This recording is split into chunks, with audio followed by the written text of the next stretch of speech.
Terima kasih kesempatan yang telah diberikan kepada saya. Perkenalkan, nama saya On LJ Pua, NIM 2223010131, Program Studi Teknologi Informasi, Mata Kuliah Pengantar Teknologi Informasi, Dosen Pengampu Ovelius Laia Eskom Mkom. Judul jurnal atau artikel yaitu Jurnal Teknologi Informasi dan Ilmu Komputer atau JTIIK. Nama jurnal Implementasi Wireless Sensor Network, perbandingan metode inverse distance, wide dan ordinary kriging untuk estimasi kadar gas amonia pada lingkungan peternakan. Volume Vol 9 nomor 5, halaman 883 sampai 888 tahun 2022.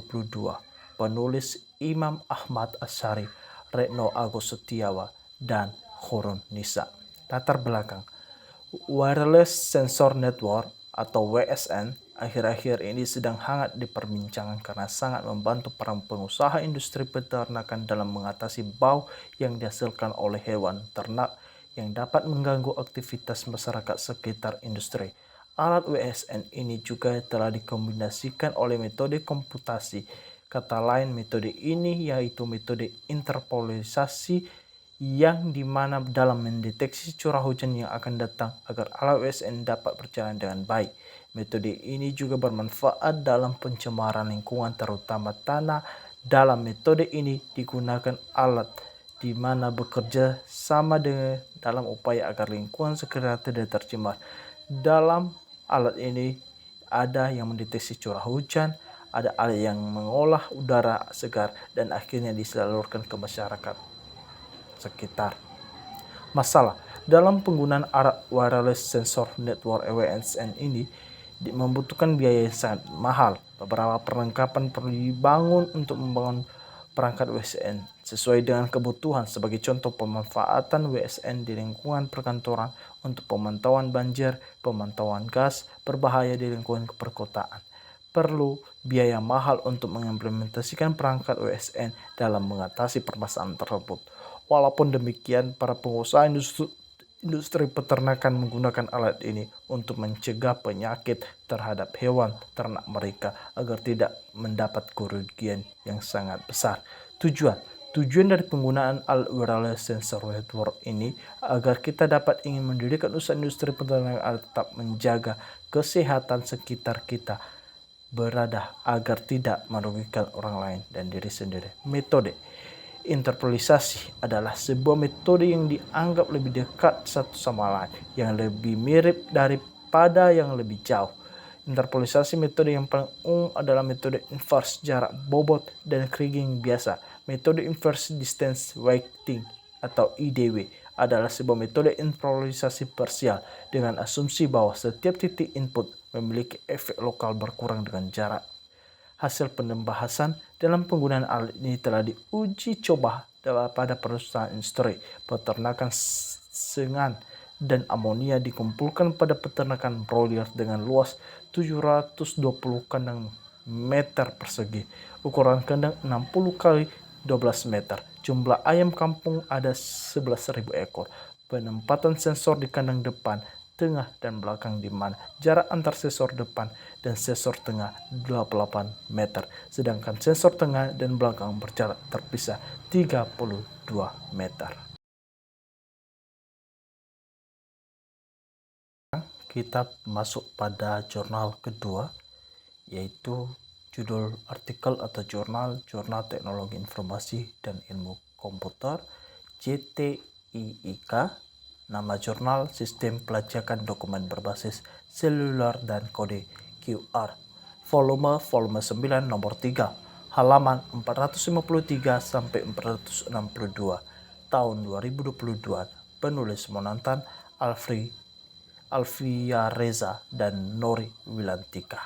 Latar belakang: dalam melaksanakan tugas seseorang khususnya BPS dalam mengumpulkan data masyarakat, kewalahan dalam mengumpulkan data yang cepat. Dengan adanya sistem pelacak dokumen berbasis seluler dan kode QR, seseorang BPS dengan dapat mudah mendapat dokumen dengan cepat hanya hitungan detik. Sebelum adanya alat pelacak kode QR ini, BPS menggunakan 3 jenis metode pencacahan dalam pengumpulan data, yaitu PAPI, Paper and Pencil Interviewing, CAP, Computer Assisted Personal Interviewing, CAW, Computer Assisted Web Interviewing, dan metode wawancara. Masalah dalam sistem pelacak dokumen berbasis seluler dan kode QR ini terkendala dikarenakan masih terdapat di wilayah Indonesia yang terkendala jaringan yang masih belum merata. Akibatnya masih terdapat yang melakukan cara manual dalam mengumpulkan data. Tujuan dari adanya teknologi sistem pelacak dokumen berbasis seluler dan kode QR ini agar mempermudah proses pelaporan dan mengurangi terjadinya human error sehingga pelaporannya dapat efektif dan efisiensi. Metode yang dilakukan dalam penelitian sistem pelacak dokumen berbasis seluler dan kode QR ini yaitu metode penelitian yang dimana dibagi oleh pengumpulan data melalui sistem wawancara dan metode pengembangan sistem. Pada metode pengembangan sistem ini dilakukan dengan cara menguji sistem QR dengan 3 cara, yaitu dengan aspek yang pertama yaitu fungsionalitas, yaitu kesesuaian fungsional aplikasi dengan tampilan dan jalannya aplikasi yang diuji dengan black box testing. Aspek yang kedua itu keandalan kode QR. Aspek yang ketiga itu kebergunaan sistem yang akan diuji dengan sistem usability scale atau SUS sehingga sistem QR ini dapat digunakan. Hasil dan pembahasan dari jurnal kedua ini yaitu sebelum adanya sistem pelacak dokumen berbasis seluler dan QR ini menyulitkan para BPS dalam pengumpulan data secara cepat dan tepat. Melalui sistem pelacak dokumen berbasis seluler dan QR ini dapat mencegah human error berupa kesalahan ketik pada proses pelaporan karena penggunaan tidak perlu lagi mengetikkan identitas batch dokumen saat melakukan pelaporan dan penerima dokumen. Kemudian jumlah dokumen yang diinputkan tidak perlu diinputkan ulang saat pelaporan berikutnya. Hanya perlu dilakukan penyesuaian bila ada perubahan atau isian tidak sesuai pada batas tertentu. Kerusakan pada QR masih bisa diatasi oleh fitur koreksi dan kesalahan.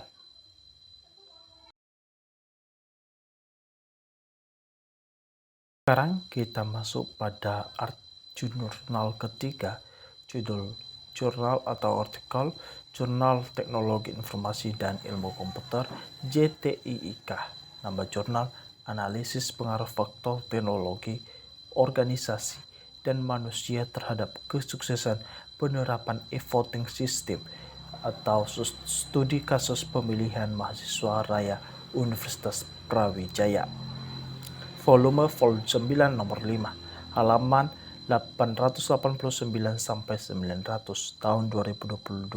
Penulis Muhammad Rosis Mubarok Aditya Rahmadi dan Satrio Hadi Wijoyo.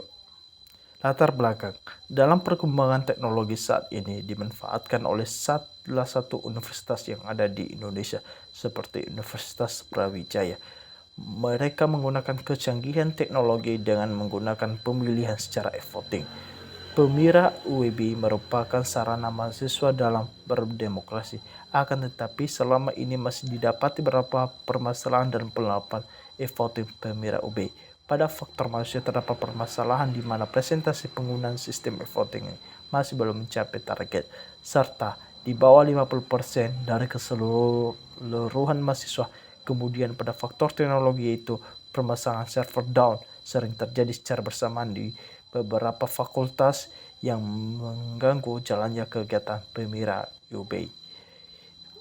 2. Masalah dalam penggunaan e-voting ini atau aplikasi Pemira UB ini masih banyak kelemahan yang masih belum terrealisasi penggunaannya. Ada beberapa faktor teknologi, organisasi, dan manusia. Faktor teknologi yang masih terjadi kendala yaitu terjadi server down mengakibatkan terhambatnya keberlangsungan proses pemilihan sehingga masih harus menunggu dan seringkali terjadi penumpukan pemilih. Faktor organisasi yang kurangnya sosialisasi pada koordinator dalam mengolah tentang penggunaan e-voting ini, dan faktor manusia yang masih kurang respon dalam menggunakan e-voting. 3. Tujuan adanya e-voting pemilihan secara e-voting ini, penelitian ini bertujuan untuk mengidentifikasikan faktor yang mempengaruhi aspek kepuasan pengguna, penggunaan sistem, dan manfaat yang dapat guna meningkatkan keberhasilan dari penerapan sistem e-voting pemilihan UB, serta bertujuan agar universitas lain yang ada di Indonesia dapat melaksanakan e-voting ini setiap kegiatan pemilihan organisasi di universitas masing-masing. 4. Metode yang dilakukan dalam menganalisis sistem e-voting yang kuantitatif, yaitu kuantitatif dengan metode analisis data secara deskriptif dan inferensial. Langkah-langkah yang dilakukan peneliti dimulai dari identifikasi masalah, studi literatur, penentuan populasi dan sampel, menyusun kuesioner, pengumpulan data, analisis data, pembahasan, dan kesimpulan. Menggunakan metode sampel atau beberapa orang saja dalam menganalisisnya. Mereka melakukan penelitian tentang kepuasan seseorang dalam e-voting tersebut, menganalisis kepuasan para peserta e-voting. 5. Hasil pembahasan. Hasil dan pembahasan e-voting ini pengaruh kualitas sistem e-voting pemilihan UB terhadap kepuasan pengguna dapat dinyatakan terdapat hubungan positif dan pengaruh signifikan dengan nilai T statistik 2,114, di mana nilai tersebut lebih besar dari tabel-tabel sehingga hipotesis 1 dinyatakan diterima. Dari sini saya mengambil kesimpulan hasilnya sangat cukup diterima untuk saat ini dalam menggunakan aplikasi pemilihan UB. Demikian saja jurnal yang saya review pada mata kuliah pengantar teknologi dan informasi. Demikian saja, terima kasih.